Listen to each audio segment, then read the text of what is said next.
I never thought that I would be alone so young from losing my husband.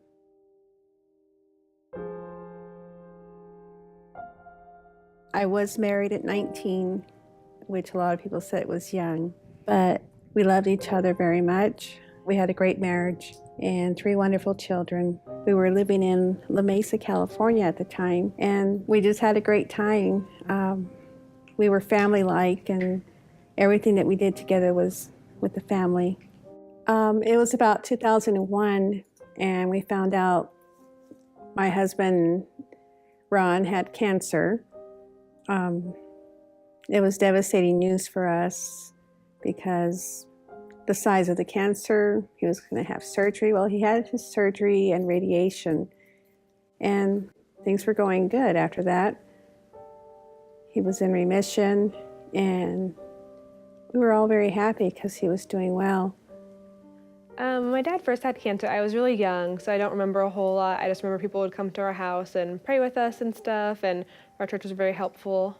We were really happy in the waiting room when he got, when it was all removed the first time, because it was a big, celebration in the waiting room, and we were all really excited. When we moved to Phoenix, Arizona, I was 11 years old, and it was a new place for me, and so we all moved, and my parents bought a house, and we were all excited because we got a pool, and it was a lot bigger than our old house in San Diego, and so we were all really excited to kind of start a new chapter in our life without, leaving the cancer behind. And I was about 13 years old, and the cancer had spread from his colon to his lungs, and it was a lot worse this time.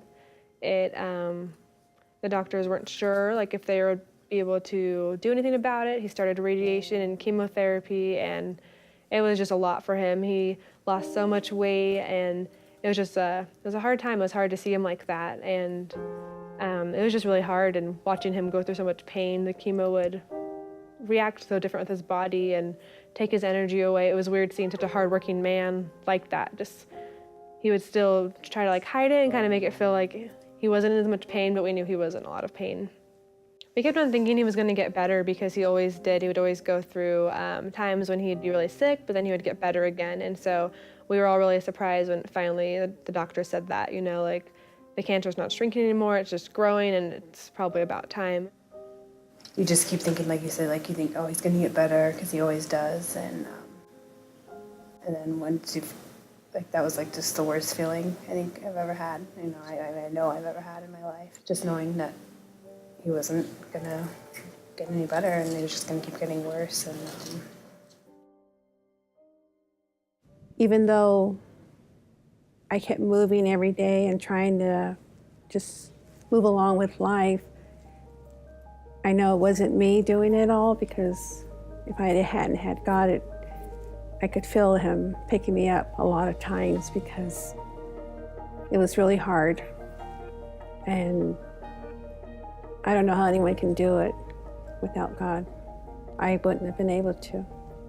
I think for me, losing my dad showed me that God's forever gonna take care of me and forever gonna provide for me.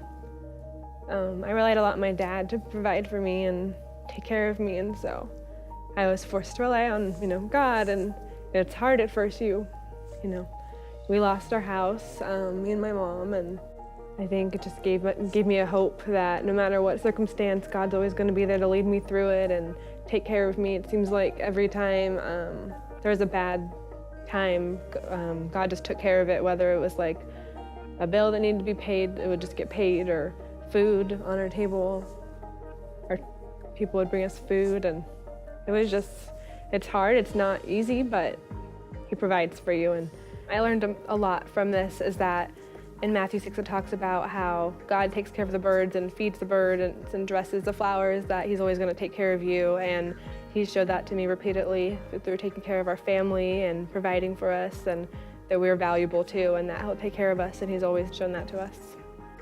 I think that if anybody was going through this, I would tell them that it gets better, that it does take time, but it does get better. And I think that's what really made my faith grow, because I had no one else to go to, and that having nothing, that it was really easy to rely on God. And that set up my life to know that like I can rely on God for the good and I can rely on God for the bad. But either way, He's going to be there and He's going to get us through it because He has shown that to us and promised that to us. I never thought that through my dad's death, we would grow closer as a family and also grow stronger in our faith.